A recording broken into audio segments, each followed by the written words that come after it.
Hello दोस्तों, मैं समीर आपको स्वागत करता हूं आपका अपना YouTube channel study with Sameer पर। फिजिक्स का मैराथन कंप्लीट हो चुका है, अब बारी है केमिस्ट्री का।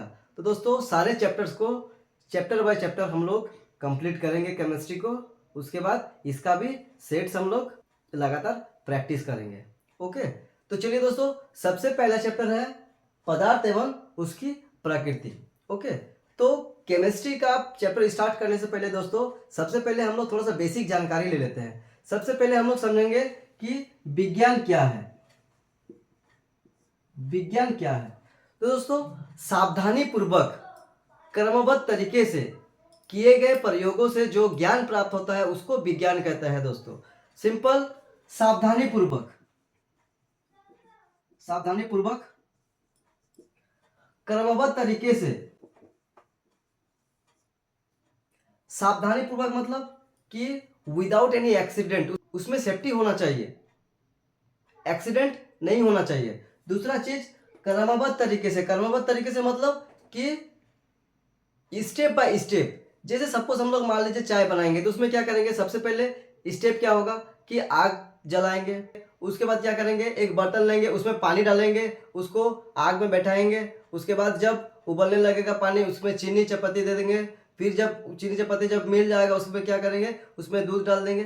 तो एक स्टेप बाय स्टेप हम लोग काम कर रहे हैं। मान लीजिए क्या करेंगे, पहले क्या करेंगे, आग नहीं जलाएंगे और उसमें क्या करेंगे, बर्तन बैठा देंगे, तो उसमें क्या चाय चाय बन जाएगा? नहीं बनेगा। तो इसका मतलब क्या है कि सावधानी पूर्वक सबसे पहले करेंगे। दूसरा, स्टेप बाय स्टेप करेंगे कोई भी काम को। क्या करेंगे, उसमें प्रयोग करेंगे। प्रयोग मतलब प्रैक्टिकल। तो सावधानी पूर्वक क्रमबद्ध तरीके से किए गए प्रयोगों से जो ज्ञान प्राप्त होता है, जो नॉलेज हम लोग को मिलता है, उसको क्या कहते हैं? उसको विज्ञान कहते हैं दोस्तों। तो विज्ञान को तीन भाग में डिवाइड किया गया है: भौतिकी, भौतिक, रसायन और जीव।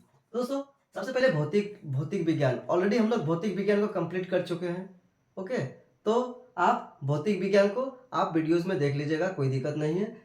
दूसरा है दोस्तों जीव विज्ञान, जिसमें हम लोग जीव के बारे में पढ़ेंगे, living things, non living things के बारे में पढ़ेंगे। चलिए, भौतिक विज्ञान। भौतिक विज्ञान में प्रकृति में होने वाले घटनाओं के बारे में हम लोग पढ़ते हैं, उसको भौतिक विज्ञान कहते हैं। रसायन विज्ञान क्या है दोस्तों? रसायन विज्ञान में क्या करते हैं हम लोग, पदार्थ में होने वाले अभिक्रिया उसका जो रिजल्ट आएगा उसके बारे में पढ़ेंगे। कोई भी पदार्थ का प्रॉपर्टी पढ़ेंगे, उसका स्ट्रक्चर पढ़ेंगे। ओके, तो ये हो गया तीन क्लासिफिकेशन साइंस का। तो दोस्तों सबसे पहले हम लोग रसायन विज्ञान, उसके प्रकार के बारे में पढ़ेंगे। तो ऐसे रसायन विज्ञान हम लोग समझ लिए कि पदार्थ के बीच होने वाले अभिक्रिया, मतलब जितना भी रिएक्शन होगा और रिएक्शन से जो रिजल्ट आएगा उसके बारे में हम लोग रसायन में पढ़ते हैं। ठीक है, तो रसायन को तीन भाग में डिवाइड किया गया है, सुविधा के अनुसार तीन भाग में क्लासिफिकेशन किया गया है। पहला हो जाता है भौतिकी, ठीक ना, फिजिकल जिसको बोला जाता है। दूसरा कार्बनिक, तीसरा है अकार्बनिक। ठीक है, फिजिकल, ऑर्गेनिक, इनऑर्गेनिक। दोस्तों फिजिकल केमिस्ट्री क्या है? इसमें हम लोग अणुओं के संरचना और भौतिक गुण के बारे में पढ़ेंगे। दूसरा है कार्बनिक। इसमें क्या है, इसमें नाम से ही पता चल रहा है, कार्बनिक मतलब कार्बन, कार्बन से रिलेटेड है। तो कार्बन और हाइड्रोजन से होने वाले अभिक्रियाओं को पढ़ेंगे। उसके साथ जितना भी यौगिक बन रहा है कार्बन के साथ, चाहे कार्बन के साथ हाइड्रोजन बन रहा है या फिर अन्य कोई परमाणु के साथ वो बॉन्ड बना रहा है, वह यौगिक बना रहा है, तो हम लोग किसे पढ़ेंगे? वह कार्बनिक। अकार्बनिक में क्या पढ़ेंगे? अकार्बनिक में हम लोग पढ़ेंगे कार्बन के छोड़ के बाकी जितना भी यौगिक बनेगा उसके बारे में हम लोग अकार्बनिक में पढ़ेंगे। ओके, तो नेक्स्ट टॉपिक है हमारा पदार्थ। तो पदार्थ क्या है? फिजिक्स में ऑलरेडी डिटेल में बताया गया है, मैं हल्का हिंट दे देता हूँ, हल्का सा मैं बता देता हूँ। ऐसा कोई भी वस्तु जो स्थान घेरता हो,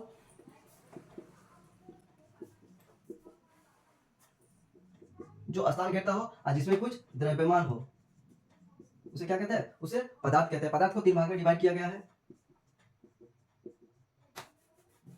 ठोस, द्रव्य और गैस।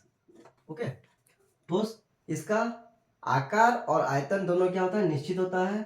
इसका निश्चित नहीं होता है, इसका भी निश्चित नहीं होता है। इसमें कण आपस में अणु क्या होता है, बहुत मजबूती से जुड़ा हुआ रहता है। इसमें इसके कंपेयर में थोड़ा सा कम, और गैस में ये दोनों से कंपेरिजन में बहुत ज़्यादा कम। ओके, तो इसके बारे में डिटेल्स में बताया गया है, पदार्थ का सामान्य गुण में इस डिटेल्स में बताया गया है। तो आप एक बार फिजिक्स का 11 नंबर चैप्टर में जाके देख लीजिए। दोस्तों, पदार्थ में होने वाले परिवर्तन के बारे में हम लोग पढ़ेंगे। दोस्तों, पहला है भौतिक परिवर्तन, दूसरा है रासायनिक परिवर्तन। तो दोस्तों, भौतिक परिवर्तन क्या होता है? जब कोई भी पदार्थ में भौतिक परिवर्तन होता है ना, तो वो जब चेंज होता है, उसको क्या, उसका जो भौतिक गुणधर्म है वो चेंज हो जाता है, लेकिन रासायनिक गुणधर्म चेंज नहीं होता है। इसमें क्या होता है, रसायन और भौतिक दोनों गुण चेंज हो जाता है। ये बस डेफिनेशन के लिए है, बाकी मैं आपको डिटेल्स में बता रहा हूँ, एक एग्जांपल के साथ आपको कंप्लीट समझ में आ जाएगा कि भौतिक परिवर्तन क्या है और रासायनिक परिवर्तन क्या है। ओके, बस खाली इतना याद रखिए कि ये रिवर्सिबल प्रोसेस है, ये इरिवर्सिबल प्रोसेस है। रिवर्सिबल प्रोसेस मतलब उत्क्रमणीय प्रोसेस है, प्रक्रिया है, और ये अनुत्क्रमणीय प्रक्रिया है। ओके, इसमें क्या है, जैसे मान लीजिए कि एक मोमबत्ती है, मोमबत्ती क्या है, जल रहा है। ओके, एक मोमबत्ती जल रहा है, इसमें आपको दोनों प्रकार का परिवर्तन इसमें दिखेगा। इसी से आपका परिवर्तन जो है, भौतिक परिवर्तन, रासायनिक परिवर्तन का क्लियर हो जाएगा। देखिए, जब इसको जल रहा है, जब ये जल रहा है तो क्या होगा, जब ये जल रहा है तो क्या होगा, ये गलने स्टार्ट हो जाएगा। ये जो व्हाइट पार्ट है, वैक्स जिसको बोला जाता है, ये क्या होगा, ये गलने स्टार्ट हो जाएगा। ओके, तो गलेगा तो क्या होगा, वो नीचे में इस तरह से छितरा जाएगा। ठीक है, तो ये जो वैक्स पार्ट है, इसको क्या करेंगे हम लोग, इसको हम लोग फिर से ये शेप में लेके आ सकते हैं, कोई दिक्कत नहीं है। ठीक है, लेकिन इसमें जो ये धागा है, ये धागा जो यहाँ जल रहा है, उसको आप लोग फिर से क्या ऐसा धागा जैसा बना सकते हैं, वो राख बन जाएगा। राख बनने के बाद क्या आप उसको फिर से धागा जैसा बना सकते हैं? नहीं बना सकते हैं। तो जब चीज को हम लोग फिर से वही रूप में लेके आएंगे, लेके आने में सक्षम होएंगे, तो उसको हम लोग भौतिक परिवर्तन कहेंगे। और अगर उसको हम लोग फिर से उस रूप में नहीं लेके आ सकते, तो हम लोग उसको समझेंगे कि ये रासायनिक परिवर्तन है। बस सिंपल आपको समझना है। जैसे मोमबत्ती का पिघलना हो गया, ठीक ना, अगर ये धागा का कहा जाए तो ये भौतिक रासायनिक परिवर्तन हो जाएगा। अगर वैक्स का बताया जाए तो वैक्स आपका भौतिक परिवर्तन हो जाएगा। तो कुछ एग्जांपल्स हम लोग देख लेते हैं इसका। जैसे भौतिक परिवर्तन हो गया, जैसे मान लीजिए कि आप कोई मूर्ति बनाए मट्टी से। ओके, तो मूर्ति बनाए, फिर क्या हुआ, उसको आप तोड़ दिए, तो फिर वो मिट्टी बन गया। ओके, तो क्या ये भौतिक परिवर्तन हो गया, क्योंकि मिट्टी का जो गुण है वो तो खत्म नहीं हो रहा है। ओके, दूसरा पानी, मान लीजिए पानी बाष्प होके गैस होके चल गया, फिर वो क्या, बादल बना, फिर बारिश हो गया। तो ये फिजिकल चेंजेस है, मतलब भौतिक परिवर्तन है। ओके, केमिकल चेंजेस में क्या होगा, जैसे कोई चीज़ का जलना, जैसे मान लीजिए कि धागा जला, धागा को फिर से आप लेके आ सकते हैं? नहीं लेके आ सकते हैं। तो और भी बहुत सारे एग्जांपल्स हैं। दूध खट्टा हो गया, दही बन गया। अब दही से दूध आप बना सकते हैं क्या? नहीं बन सकता है, तो केमिकल चेंजेस हो गया। उसके बाद मक्खन का खट्टा हो जाना, फिर मक्खन को आप सही रूप में लेके आ सकते हैं क्या? नहीं लेके आ सकते। तो ये क्या हो गया, ये सब केमिकल चेंजेस है। ओके दोस्तों, अब हमारा टॉपिक है परमाणु, अणु, तत्व, यौगिक। ओके, तो सबसे पहले हम लोग पढ़ेंगे परमाणु। ओके, इसको एटम कहा जाता है। ओके दोस्तों, परमाणु सबसे छोटा कण होता है, जिसको हम लोग बिना माइक्रोस्कोप की सहायता से देख नहीं सकते। जो जितना भी एलिमेंट्स हमारा है, जितना भी हमारे तत्व है, ये सब क्या है दोस्तों, परमाणु क्रमांक के हिसाब से ही पीरियोडिक टेबल में सजाया गया है, जो हम लोग आगे पढ़ेंगे। ओके, पीरियोडिक टेबल के बारे में आपको आगे बताया जाएगा। तो जब दो या दो से ज़्यादा परमाणु जब एक साथ मिलेंगे तो क्या बनेंगे दोस्तों, वो अणु का निर्माण करेंगे। ओके, जिसको इंग्लिश में क्या कहते हैं, मॉलिक्यूल्स कहते हैं। ओके, जब परमाणु और परमाणु जब मिल रहा है तो क्या बन रहा है, तब वह अणु बन रहा है। ओके, तो दोस्तों हम लोग सिंपल समझ सकते हैं कि जब दो परमाणु जब मिलेगा तो उसको क्या कहेंगे, उसको अणु कहेंगे। ओके, अब क्या है दोस्तों, जब अणु और अणु जब मिक्स होके बनेगा तो क्या बनेगा, तत्व बनेगा। ओके, कोई भी तत्व जो बनेगा वह कोई अणु से बना हुआ होगा। ठीक है, तो ये शुद्ध पदार्थ होता है जिसको और छोटा हम लोग नहीं कर सकते हैं। तो तत्व जो होता है ये अणु द्वारा मिल के बना होता है। सिंपल हम लोग तत्व को समझेंगे, ये पदार्थ का ऐसा शुद्धतम रूप होता है जिसको और विभाजित नहीं किया जा सकता, दूसरे पदार्थों में विभाजित नहीं किया जा सकता। ओके, और इसके बाद क्या है, इसके बाद है यौगिक। यौगिक इसको कहते हैं कंपाउंड। कंपाउंड दोस्तों, जब दो या दो से अधिक तत्व जब मिलते हैं तो यौगिक का निर्माण होता है। ओके, यह कोई भी दो या दो से अधिक अणु मिलके ये बन सकता है। ओके, तो दोस्तों सिंपल हम लोग समझेंगे।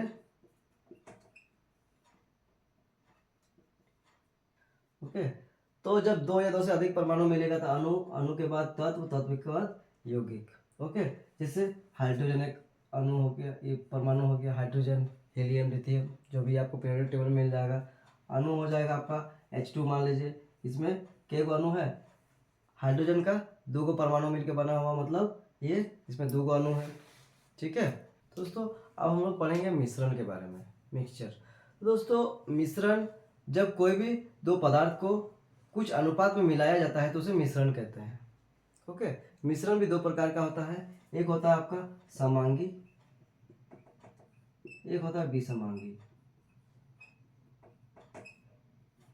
ओके, समांगी मिश्रण में क्या होगा, जब कोई पदार्थ, दो पदार्थ को मिलाया जाएगा तो सब अणुओं में क्या होगा, उसका जो गुण होगा वह समान होगा। अब विसमांगी में क्या होगा, जो पदार्थों में, अणुओं में जो गुण होगा सब जगह अलग अलग होगा। तो जैसे देखिए दोस्तों, समांगी मिश्रण क्या है, जैसे मान लीजिए कि आप पानी को नमक को मिला दे रहे हैं, तो दोस्तों ये दोनों इस प्रकार घुल मिल जाएगा। आप कोई भी अणु को उसका लीजिएगा, उसका छोटा से छोटा कण को पानी और नमक का जो एक सॉल्यूशन होगा, वो सॉल्यूशन में थोड़ा सा भी लीजिएगा, ज़्यादा भी लीजिएगा, भी सेम गुण होगा। ओके, लेकिन विसमांगी क्या होता है, जैसे विसमांगी मान लीजिए कि रेत है, रेत मतलब बालू, इसको पानी में मिला दीजिए, तो दोस्तों ये सही से मिल नहीं रहा है, इसको हम लोग क्या कर सकते हैं, तुरंत हम लोग क्या कर सकते हैं, इसको तुरंत अलग कर सकते हैं। ठीक है, तो विसमांगी में क्या होगा, उसका गुण अणुओं का सब जगह समान नहीं होगा, लेकिन इसमें क्या होगा, सब जगह समान होगा। एटॉमिसिटी, जिसको परमाणुकता कहते हैं।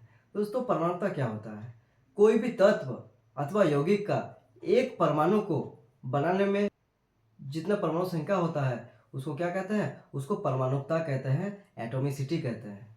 ओके, जैसे इसको अलग अलग इनमें डिवाइड किया गया है, जैसे एकल परमाणुकता, द्विपरमाणुकता, त्रिपरमाणुकता, चतुर्थ परमाणुकता या बहुपद परमाणुकता। जिसमें एक परमाणु होगा उसको क्या कहेंगे, एकल परमाणु, जिसमें 2 परमाणु होगा उसको क्या कहेंगे, द्विपरमाणु। जैसे आर्गन है, आर्गन अकेले है तो ये एक परमाणुकता होगी, एकल परमाणुकता। हाइड्रोजन है, ये द्विपरमाणुकता, H2O है, इसमें 3 अणु है, 2 हाइड्रोजन है, एक है आपका ऑक्सीजन, ये हो गया त्रिपरमाणुकता। उसके बाद NH3, इसमें चतुर्थ परमाणुकता। ओके, उसके बाद अगर CH4 CH5 ले लेंगे तो उसमें क्या होगा, परमाणु संख्या जितना होगा बहुपरमाणुकता में आ जाएगा। ओके, तो ये हो गया एटॉमिसिटी। नेक्स्ट दोस्तों, स्थिर अनुपात का नियम। ओके, स्थिर अनुपात का नियम क्या होता है, जैसे मान लीजिए, जिसमें सिंपल बताया जा रहा है कि अनुपात का नियम, अनुपात, जैसे मान लीजिए H2O है, पानी है।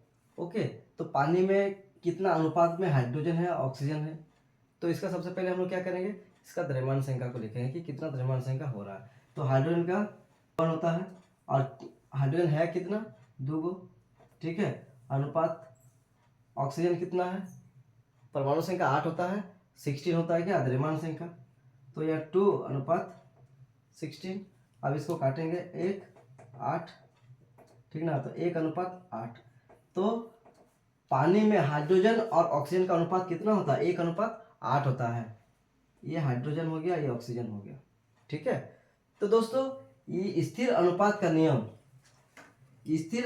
नियम क्या कहता है कि जो वाटर है, दुनिया में कोई भी वाटर होगा, कहीं पर भी होगा, चाहे नाली का हो, चाहे कहीं कुआं का हो, कहीं चापानल का हो, कोई भी वाटर होगा, वो कितना अनुपात में रहेगा? उसमें 1:8 के रेशियो में ही रहेगा। तो कभी भी एक नंबर का क्वेश्चन आपका आ सकता है कि वाटर में, H2O में, पानी में हाइड्रोजन और ऑक्सीजन का अनुपात कितना होता है। ओके, ये वेरी वेरी इंपॉर्टेंट क्वेश्चन है। ओके, तो आप इसको थोड़ा सा देख लीजिएगा। बाकी और भी किसी का दे सकता है, NH3 का दे सकता है, CH4 का दे सकता है, कुछ भी दे सकता है, तो उसको भी हम लोग आगे पढ़ेंगे। ओके, तो अब हम लोग कुछ महत्वपूर्ण टॉपिक्स को देखेंगे इसमें, जो एग्जाम पॉइंट ऑफ व्यू के लिए, आपका कॉम्पिटिटिव एग्जाम के लिए बहुत ज़्यादा जरूरी है। समझते हैं इसको। तो दोस्तों ठोस द्रव और गैस, जो 3 अवस्था है, वो सबसे ज़्यादा गतिज ऊर्जा किस में होता है?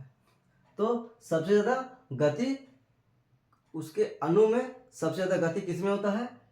गैस में होता है, क्योंकि गैस का ही बहुत दूर दूर में होता है, इसीलिए ये ज़्यादा गति करता है। उसके बाद ये थोड़ा कम करता है, ये बहुत ज़्यादा कम करता है। ओके, ये गतिज ऊर्जा बताया जा रहा है कि ठोस द्रव और गैस, कोई पदार्थ के कोई अणु में जो गति होता है उसके बारे में बताया जा रहा है कि गैस में क्या होता है? बहुत ज़्यादा गति होता है, इसमें कम होता है, इससे थोड़ा सा और कम होता है। ओके, दूसरा है घनत्व ठोस में ज़्यादा होता है, द्रव में उससे कम होता है, और गैस में उससे ज़्यादा कम होता है।